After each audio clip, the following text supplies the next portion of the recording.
We're getting close because we actually have a football game at the end of this month. So yes, with the Hall of Fame game coming up, I think we got the Lions and Ravens. That is crazy. I was looking at the calendar today, and I was like, "Holy crap! We've only got like 30-something days, 30-something days to till we got some football." Yeah, it's right there, baby. That's brutal.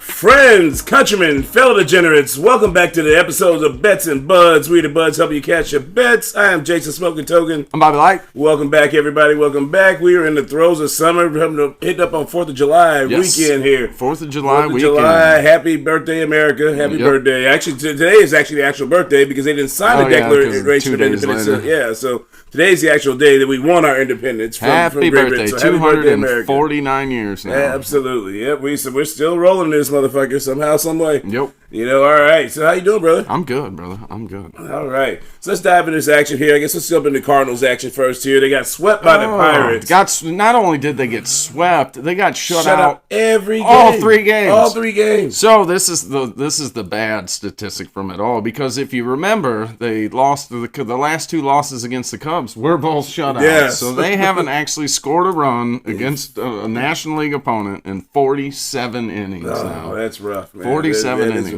That is rough. After, you split that series with the Cubs, you go 2-2, which is fine. But then you sweep Cleveland, you expect. I mean, you're rolling a little bit. They were actually 8-2. And you're playing the lowly Pirates in their last 10. Yeah, coming up against the team that's last in your division, that they're just doing Pirate stuff. And you didn't even have to face Skeens. No, they faced Skeens yesterday. Oh, did they? Yeah, okay, but Palante pitched a great game, though. Right. He pitched an absolutely beautiful game. Actually, he stayed in the game longer than Skeens because I think Skeens came out like the 6th. Palante pitched through the 7th inning yesterday. So it was a 0-0 tie, and they gave up a run late. They just lost 1-0. So they lost 1-0 in that one. So. But still, to be held scoreless by the Pirates of all teams for 27 straight innings. Exactly. That's crazy. But it was crazy. His stat with Skeens is, I want to say he's had a 1.48 ERA in the last 6 games. I think he's gone 1-3 in those games because the Pirates are just that bad. They just won't give him any runs. I mean, they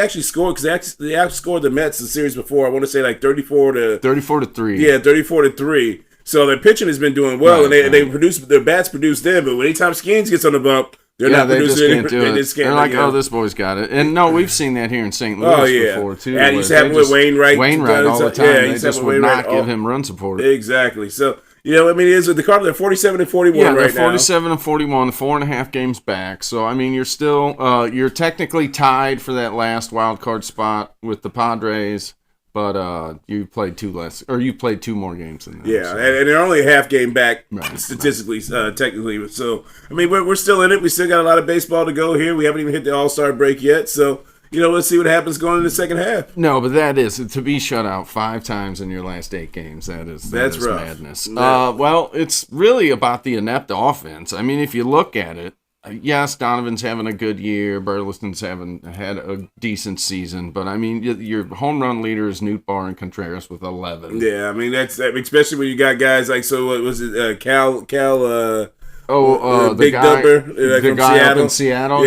Kyle Riley. Yeah, Cal Riley. So he's at 33 home runs right now. So I think the only people ahead of him were was it Sammy Sosa and Mark McGwire at 39. As far as chasing the number? At this stage of the season, at this stage, like to get to that many home runs before July. That's just even more surprising because that means Barry had a hell of a second half. Oh yeah, I mean it was just nuts. I mean absolutely nuts. I mean because that was one of the most epic seasons of all time. That's why I still say this day. 206 walks. And how many of them were intentional? Right, I mean, he got walked multiple times with the bases loaded. 120 or 140. Yeah, I mean, it was crazy. And to hit that many home runs with that few pitches that you were seeing, that's just an incredible feat. It was crazy. So, Contreras leading the team with 51 RBIs. Donovan, that average is going down. Yes, He's down under 300 now, 294.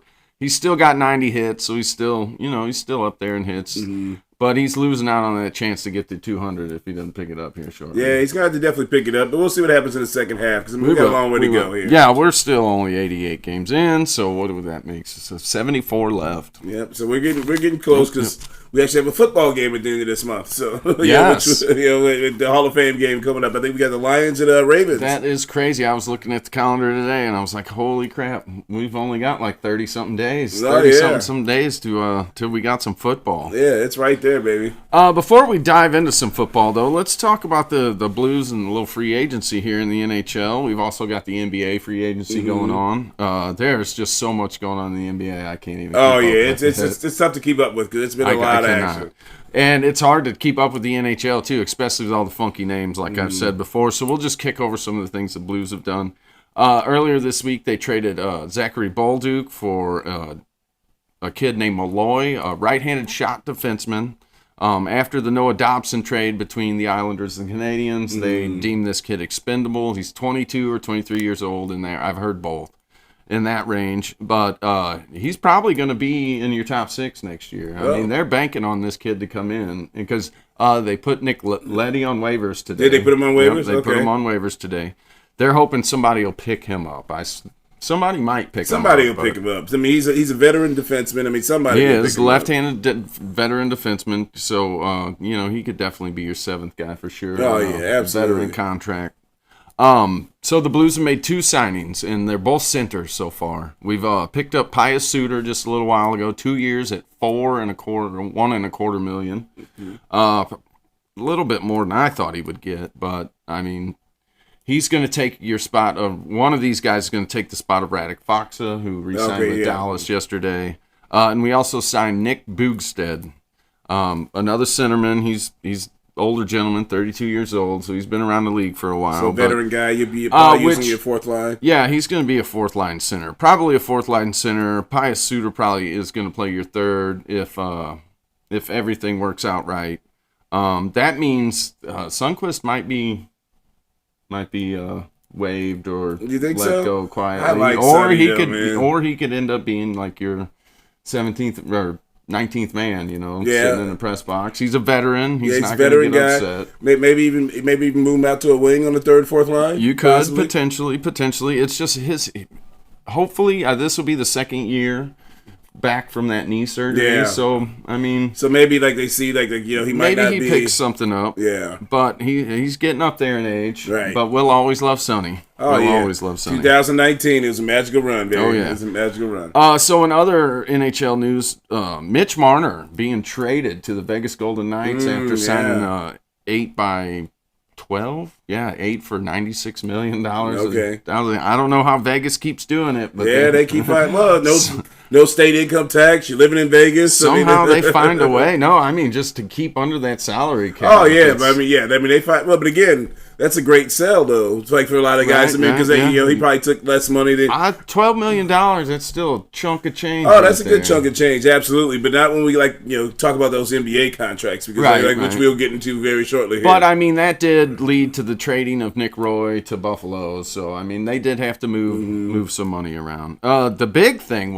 is the Florida Panthers, the 2-time champ Florida Panthers, are bringing the band back. Yes, till 2030. Yeah, they are bringing the band back. Somehow, some way. Marchand signed an extension there, or re-signed an extension. Bennett, 8 years at $8 million. Ekblad signed a contract. They love their Florida life, baby. They didn't lose anything. So. Yeah. Them motherfuckers are still drunk from celebrating down there in them Florida beaches and enjoying themselves. Like, man, why would I leave this? I'm going to leave this? That is crazy. It is crazy. But, Florida just, they're going to roll it back again. I think Bobrovsky's got like 2 or 3 years left on his deal. Yeah. So, I mean, Florida, long live the Cats. They're not going anywhere. No, they're not. They're not going anywhere. As far as the Blues trade and signing goes, I don't know that this makes them a better team. I really don't. I mean, you're bringing in a younger right-handed shot defenseman that you really want because you were stacked on the left side. Right. Now, what happens to Kessel or Tucker? Who knows there? That's going to be the problem. Do they create a log jam? Yeah, I don't know. That I don't know. But as far as the trade of Bolduc, like we said, we've got Snuggerud.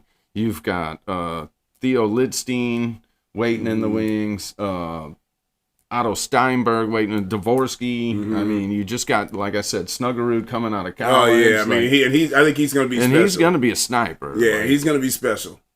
He's easily a 30-goal guy. Yeah, absolutely. Maybe even next year. Which could make Kyrou, because there's been the whispers about him getting traded. It's too late now. That deadline has passed. July 1st, his no-trade clause so we're going to roll until next year, at least till the in-season trade deadline. It's probably for, you've got 6 years left of him. But especially without knowing for sure what Snuggerud's going to pan out to. Because the only issue with Kyrou, he doesn't play two ways on the high. But he made a vast improvement last year. He did, but he's still never going to be a full-on defenseman. And he's not going to be that banger of the board. Yeah, exactly. He doesn't like to go into the corners. Those are a lot of points to replace, though. You could see it in the Winnipeg series when he got smashed in that second game and went out for a while. He wasn't the same player for 3 or 4 games. Now it could have been an injury or something like that, but I just think he was kind of got spooked. He doesn't like mucking it up, man. That's what I say. He does not like those corners because he knows in the NHL they're coming for you when you hit those corners, especially if you're a goal scorer and you're a speed guy because they want to find out if you're tough enough to get your ass back out there and go. Yeah, and I really don't think he is, but it is what it is. He's signed to the deal. We're stuck with him. Yeah, we're with him until go Kyrou. Yeah, we find something. So go Kyrou. Let's go Blues. Request a trade, hopefully. Absolutely. All right, so let's get to the association. Are you done with all of that? Yeah. Hockey coverage, Bobby? All right, so let's get to the association here. So there are so many moves to kind of cover and go through, so I'm going to kind of spitfire these things here. All right. So today, Mike Brown was actually signed as the New York Knicks. The New York Knicks coach. The New York Knicks coach. They finally fixed that mess that they had there after firing Tom Thibodeau, not really knowing what direction they were going to. Right. But Mike Brown's coming off of he was two-time coach of the year. He's been on 4 championship benches during playoff runs. He actually brought the Sacramento Kings back into some type of relevancy. A couple of years ago, they were like the 3rd seed in the playoffs in the West. And then he had a bad start the next season. Yeah, but that was a lot of roster moves that he had no control over. There was a lot of things funky that kind of happened up there that made that whole thing fall apart. So we got him going to the Knicks there. And he's actually going to a good roster. So that's one thing that's going to be a positive, that he's going to a good roster that's going to be playoff tested and ready. Made a deep run this last year, and they got stuff to build off of on that way. So he'll just bring his coaching style to that. So then we got Shea Gilgeous Alexander. Yeah. So he actually signed a Supermax. Like this. So that's when we were talking to hockey money. That's what's so crazy. Like when you take to go hockey to NBA. The money gap is so huge. 4 years, $285 million. $71.5 million a season. That's nuts. A season almost for $1 million a game. From the season for an MVP, world champion. Good on you. You get basketball players making that money. Good on you, man. That is great. Because you think about somebody like Sidney Crosby makes $8 million a year. One of the best. But he has definitely signed some friendlier deals for Pittsburgh because he likes Pittsburgh and he wants to stay there. But what hockey player do you know makes $20 million a year? No, none. Done. Not even close. It might be McDavid come next year. Maybe, but not even close. I'm just saying might. Oh yeah, no, but I'm just saying not even close. You got guys that are 5th on the NBA, seventh on the NBA bench and make $9 million a year. Right. Make me wonder what Sidney Crosby does. So it's just crazy money. So good on you, SGA. You guys won the championship, got your MVP, got paid. Life is good, brother. Life is good. And so then another move was a surprising move was Damian Lillard got cut by the Bucks. Cut by the Bucks. Where do you think he lands at? You know what? What's nice is he had that Achilles tear during the playoffs. So he's going to be sitting out all season. And the beautiful thing about every other sport outside of the NFL is it's guaranteed money. So he's still getting the rest of that contract. So like $113 million. Yeah. So for the next 5 years, he gets $22.5 million a season, no matter what. And so then once he signs with the next team,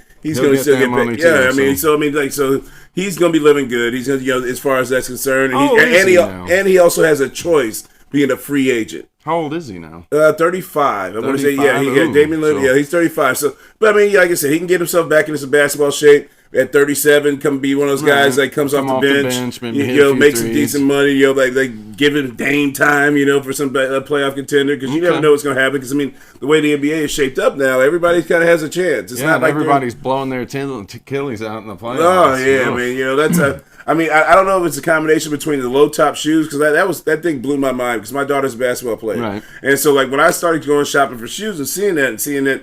That's all you have available is low-top shoes to play basketball in now. They don't make high tops anymore? No, they don't. But then I listen to a couple other NBA players. I was listening to Kevin Garnett and Paul Pierce on their podcast. They were talking about the fact that the players don't necessarily train as much as they used to. As far as the runs that these guys were Paul Pierce and KG were like, man, we would run and play 2 hours of basketball a day. Then, in addition to that, do training sessions where we'd be throwing up work until we puked. Right. So that when we got to game time, like that was easy compared to what I was doing in my off time. And so that, that's maybe that has some hand in it. Like I said, maybe it's a combination of both. Yeah, who knows? Because there was 8 Achilles tears this season, and I want to say they said between like 1980 whatever and 2020 there was only like 45. Oh, really? Total. But still over that many years. Over that many years, and we had 8 in one season. That is crazy. Probably some pretty marquee names. They get some. I mean, it's just not happening in basketball too. What the NFL? NFL's gone through it too. Like for me with the NFL, which I blame because what I think is the biggest issue, because I see it even with high school kids like blowing out the ACLs way more than what I've seen in the past, is that turf field, man. Like because nobody wants to spend the money on the natural grass and the upkeep on it, and so they get these turf fields and they got that rubber pellet shit in it and the whole thing. I mean, that gets hard on you. Like I've done some runs on them. And it's hard on your knees, like the cuts. I can see why those injuries maybe occur a little bit more now that too as well. Yeah, it's just kind of it's an odd. So that's why a lot of soccer teams, when they don't want to have anything to do with them, when they come over here, they find some way to put a grass field on those. Because they don't want any part of that. Yeah, sliding on plastic doesn't. Yeah, exactly. I mean, it's just that the little rubber pellets. It's ground up tires. Basically, is what it is inside this fake grass. So and then there's no real give because then it's whatever concrete slab that they put underneath it. Yeah, so I mean I don't know. I kind of contribute that to why it's happening in the NFL, and because I mean a lot of the players have been pitching for wanting to have some natural grass fields. So like I said, there was a lot of moves that were done in the NBA. Obviously, I can't remember. We were off last week. The surprisingest one, or the one I'm most surprised. The surprisingest one, the one I'm most surprised about is Miles Turner. Oh yeah, going to the Bucks, but that was part of the reason for the release for Dame Lillard. Right, but what are the Pacers thinking? They just don't want to compete again now? No, I don't think it was. The finals, you're good. Well, he was 20-something years. He was a free agent, and I think he was going to get paid by the Bucks more than he was going to be able to get paid by Indiana. And especially with Tyrese Halliburton being out next season. Yeah, that does make the Pacers less attractive. Yeah, exactly. And the Pacers just lost. Not the Pacers. The Bucks just lost Brook Lopez. Okay. He went to the Clippers, and so that was a big man, which was a surprise because the Lakers that was kind of a projected place for him to go. Although I don't think Brook Lopez was going to actually be the answer to help from the center needs that the Lakers have. Right. They still haven't been able to complete that move there. But DeAndre Ayton was released by the Portland Trail Blazers, so that's where everybody's kind of eyeing where he might land. He actually went to Stanford, so he's from familiar with California. He's a California guy. Yeah, I mean, and most of those guys happily live in California during the offseason anyway. That's why the Lakers always have a good chance, or even the Clippers nowadays have a good chance of getting those type of guys. Like it's an easy draw. Austin Reeves opted out of his contract, or basically did not decline the option on his contract, so he went to free agency. So we'll see what happens if we're going to lose him. But I think Houston had made the biggest marquee move of getting Kevin Durant. They got him Durant to the roster. So I can't remember if we mentioned that on the last spot. I don't think so. Yeah, I can't remember if we did. I thought it because it happened on the night of the Game 7 of the conference finals. Yeah, I don't know. So I can't remember if we not because we didn't shoot last week. But so that's pretty much like what I kind of recall from the association as far as anything worth mentioning. I mean, there was a shit ton of moves. The moves are just crazy. Yeah, but I mean, half of the stuff, isn't. So I just kind of want to touch on some of the major points there. All right, so let's go ahead and dive in this because guess what, people? We are 8 weeks out. We are 8 weeks out from the start of what we come here for, and that is NFL football, baby. Football! It is back. It is almost back. We got the Hall of Fame game at the end of this month. We got so the camps are off right now. Everybody's kind of getting July 17th. Yeah, July 17th. 2 weeks. 2 weeks from today. Yeah, it's 2 weeks from today. So we'll have our training camps opened up. So you'll be getting a lot of little tidbits here and there. I think who we have on Hard Knocks for the start of the season is is it? Way to put me on the spot there. Oh yeah. Actually, Director Dave, who's Hard Knocks this year? Yeah, who's Hard Knocks this year for the preseason? I know they're doing the end season. They're doing the whole NFC East. So like last year where they did the AFC North, right. They're doing the whole NFC East this year for the end season. So that'll be cool to be able to get that inside track there. Which, speaking of the NFC East, let's go ahead and dive into our projections on the NFC East. Projections for the season. Bills? Okay, that would be a good one. Yeah, that would be a good one. Shout out to Director Dave for coming up with the Bills. All right. So we got the NFC East here. We're going to go kind of dive through this here. So the Eagles did. I mean, they lost some pieces. Yes, they lost some pieces. But they have a lot of pieces still. And they're coming off a championship run there where they still brought out Saquon. They paid him. They got he's healthy. They got him, he's happy. He's good to go. They did lose Mekhi Becton on the offensive guard position, but I feel like they'll find a way to replace him. I don't know how because he's a mountain of a man, but there's plenty of guys out in the NFL to be serviceable, especially with that offensive line. Right. Yeah, no, this team, I mean, obviously this is the class of the NFC East right now. The Eagles are the class as far as offense and defense, I would think, goes. Even I would say front office because like Howie Roseman is probably the best general manager in football, if not definitely in the NFC East, in my opinion. Right. I mean, he's just solid in putting rosters together. So no, it's definitely working for the Eagles. I expect the Eagles to go 12-5, 11-6, somewhere in that area. I mean, they've got a tougher schedule than they played last year. That's for damn sure. New offensive coordinator coming in. You never know how that's going to affect how everything's going to work. Even though this is a good team on offense and defense. Do not get me wrong there. I am not shitting on the Eagles at all, even though I hate the Eagles. Right. But yeah, just between the lots of turnover, that's why. And you come off that Super Bowl hangover. Yeah, I don't expect. Well, and everybody's gunning for you every game too. You get everybody's. I don't expect them to go 14-3 again. So, like I said, 12-5, 11-6. What do you got? Well, so I had them. So they lost Darius Slay. He's in Pittsburgh now. Josh Sweat. They also lost him. He was their lead sack master last year with 8 sacks. And then we had Milton Williams. He ended up going to the Patriots with big payday. Milton Williams on a big payday, like on their first day of free agency. Brandon Graham retired, so they're a longtime veteran there. So, but they did add A.J. Dillon is coming back in the mix at running back. He's going to back up Saquon. So. Well, we'll see. I mean, we'll see if he's, because, I mean, that's... being that size, and he wasn't fast and quick before. No, he wasn't. So, I mean, we'll see as far as what happens there. I know they also did lose Kenneth Gainwell. Kenneth Gainwell is actually, I think, in Pittsburgh now, too, as well. Oh, okay. So we'll see. But I had them actually going 10-7. 10-7. I'm being generous. Yeah, 10-7. I just felt like that. I mean, they got a tough schedule. They do have because a tough the schedule. NFC East, they're matched up with the AFC West this year, and that's going to be some serious. Those are. I mean, you got the Broncos going to be tough. Chiefs, Chargers, Chiefs. Raiders. Raiders are going to be improved. They got Geno Smith. I mean, so that's going to be a tough challenge. So I mean, I think 10-7 is going to be 10-7. Yeah, that's where I got them at. So next up, I had the Commanders. Well, hold on before we move on off the Eagles. To win a division, they're minus 135, so they're definitely the favorite. Minus 135 to win the conference. Plus 300. Plus 300. They're top dog to win the conference. Okay, all right. Yeah, I mean, I just think they're going to have a tough go. I mean, you got a lot of young players. They're going to have a lot more on their shoulders, a lot of pressure because I mean, you got Cooper DeJean, right? You got Quinyon Mitchell. They're young rookie cornerback sensations that really had great seasons last year. But there's just going to be a little bit more. There's more film out on them. There's a lot more pressure going to be on them, from the young players. Yeah, without a doubt. But they're still loaded up front with Jordan Davis and Jalen Carter. I mean, those guys are monster front. And they did also. I think they lost C.J. G.J.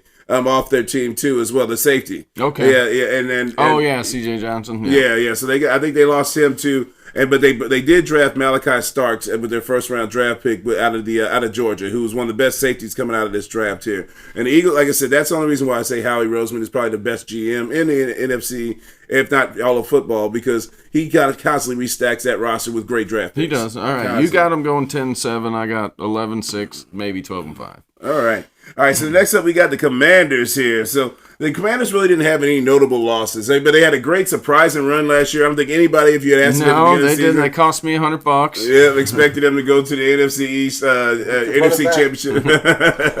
No, I don't know about that one this year. Yeah, I mean, Jaden Daniels looked amazing. So, I mean, nobody really saw that coming. They didn't really have any major notable losses, but they had some great additions. I mean, they had Deebo Samuel. They also added Laramie Tunsil to a trade through the Texans. And then they also picked up Jonathan Jones, a corner. I think he was out of the Patriots. I think he's a slot corner. And then you have also brought in Javon Kinlaw, too, as well. Right. So Javon Kinlaw came in. And so, I mean, there's some good additions that they added as far as for depth purposes because you got injuries that are going to happen all through the course of the season. So, I like what they did as far as moves-wise.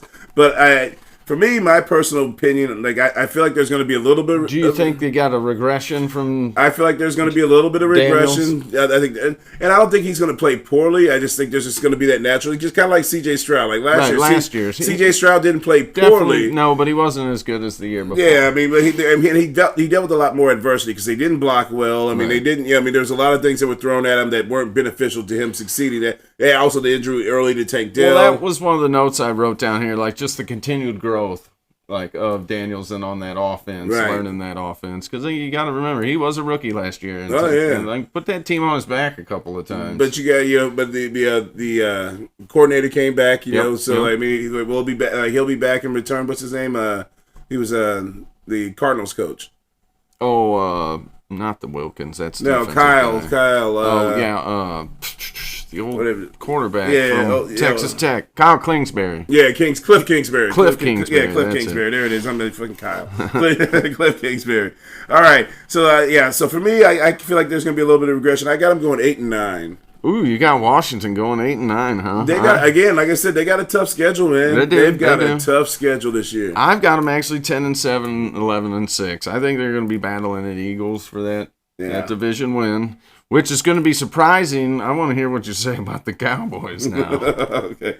All right. So from the Cowboys, so they had made a lot of acquisitions. They had a couple minor losses on their team, but I know they lost to Marcus Lawrence to Seattle and that. But as far as the additions, they added Javonte Williams and Miles Sanders at running back. Yep. Robert Jones they brought in at linebacker, I believe, and then Solomon Thomas, Paris Campbell, and Dante Fowler. Traded for George Pickens. And brought Pickens in. And they brought in Pickens, which is a huge addition. That's kind of probably like one of the splash moves that any organization made this offseason as far as because that was what CeeDee Lamb needed was another solid number 2. Right. He's going to get a lot of single coverage. He's a big jump ball guy. So as far as that, Dak throws a great ball. They also brought in Joe Milton as a backup too from the Patriots. They traded for Joe Milton too as well. Okay. And he's the athletic quarterback out of Tennessee. He actually had a lot of promise and he looked well. I mean, a couple of preseason games. He got people excited. The Cowboys traded for him, and he's got a long ball. A lot of his highlights have been of him throwing 80-yard passes.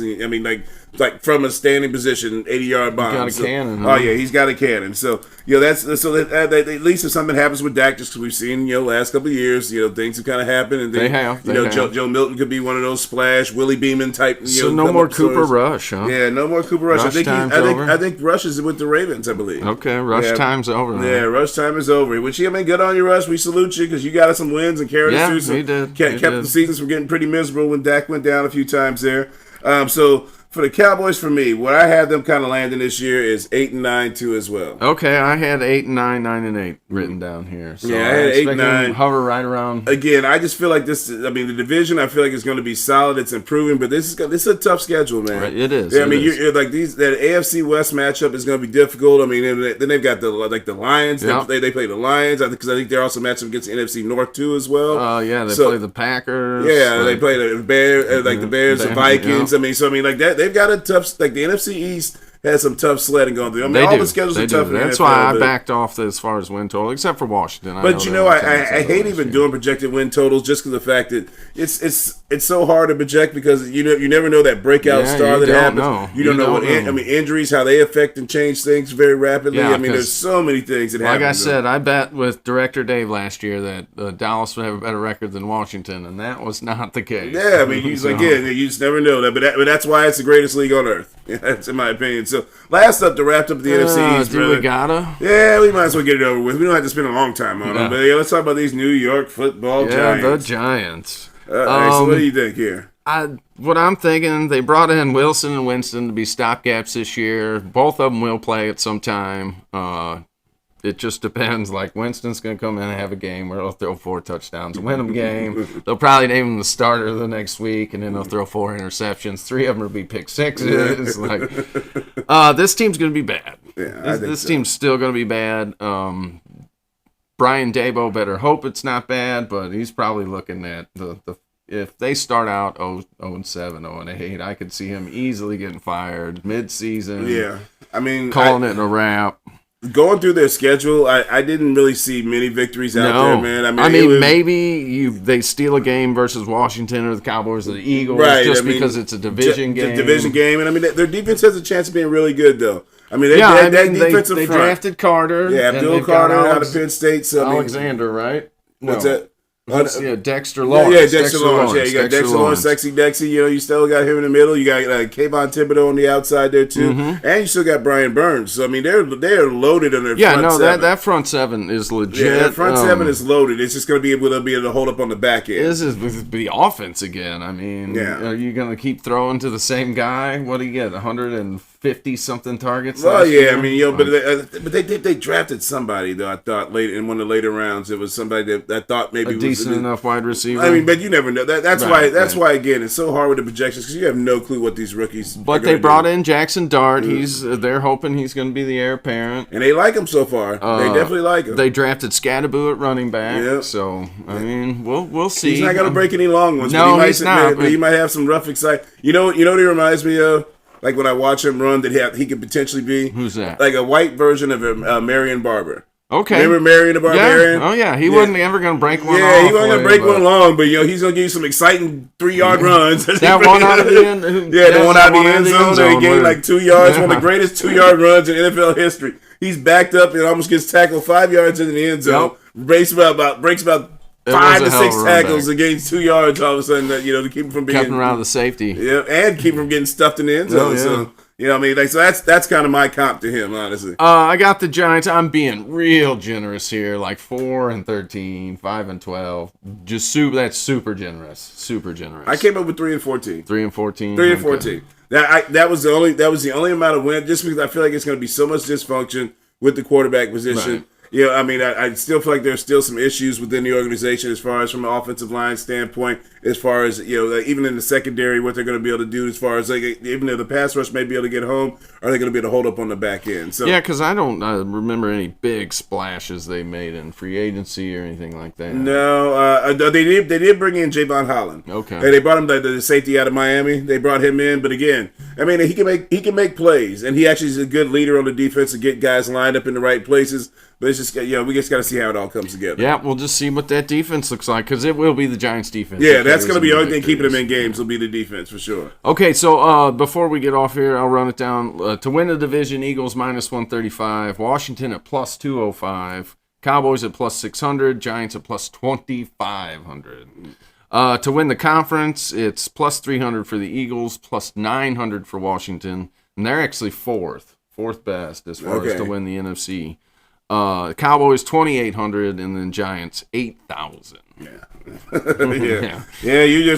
a scratch off ticket that's not going to hit home. Throw $1 on it, you win $800. Right. Like that is a scratch off ticket right there. Yeah. All right, so that's all I got. Anything in the world of MotoGP? No, they off this week. Waller signing with going to Miami. Oh shit! Yeah, I didn't even. I totally forgot about that. So the Dolphins make a trade with Pittsburgh. It's Jalen Ramsey and Jonnu Smith, who had a breakout season last year, for Minkah Fitzpatrick, and I think there's a draft. It's seventh. Yeah, it's like a 5th and 7th round draft pick. It's a good call, good catch on that one, Bobby. So is Miami throwing in the towel here? Like. Well, you know what? Because the crazy thing is, they trade away Juno Smith because they don't want to pay him, and then they bring Darren Waller, trade for him, and bring him out of retirement. Because they're not going to pay shit. They're not paying shit for him. He was out of football last year. Yes, totally. So they're not paying shit for him whatsoever. But they traded for him. I would love, but I guarantee the Giants had to eat some of that money, though. I guarantee, if you look at the actual language of the contract, I have not seen any of that. I mean, who knows? I mean, sure, a lot of the insiders don't even know all the details of it right now. But if I get if we weren't going to get a huge ass strike, I would love to just play that video. Because after I saw that, that's the first thing I thought. Yeah, after I saw that, man, I lost all respect because I had him on my fantasy team a couple years, man, and he didn't do shit. And I'm like, I say, so this is what was going on. You would focus on making this type of shit. You and Kelsey Plum having your problems and issues. I mean, good on you. I mean, relationships are tough. They're difficult. It is what it is. But you know what? That one, I will never get that image of that video out of my brain. So, but he pretty much becomes the default number one tight end down at Miami offense. Oh, he is, and he just threw at the tight end for 120 targets last year. That's what I'm saying. He could probably do some amazing things. Will he stay? Yeah, I'm sure he's in shape still. Because the dude lives a sober life and all that. Right. So because I think he had his own issues earlier in life and decided to be sober and become a rap artist and marry Kelsey Plum, and now he's gonna be on South Beach and at least got another beach to make another music video on. I guess Yeah, I immediately thought of that video and you. I was like, oh, Jason's gonna love this. This moment I saw it, I was like, that mother, instantly.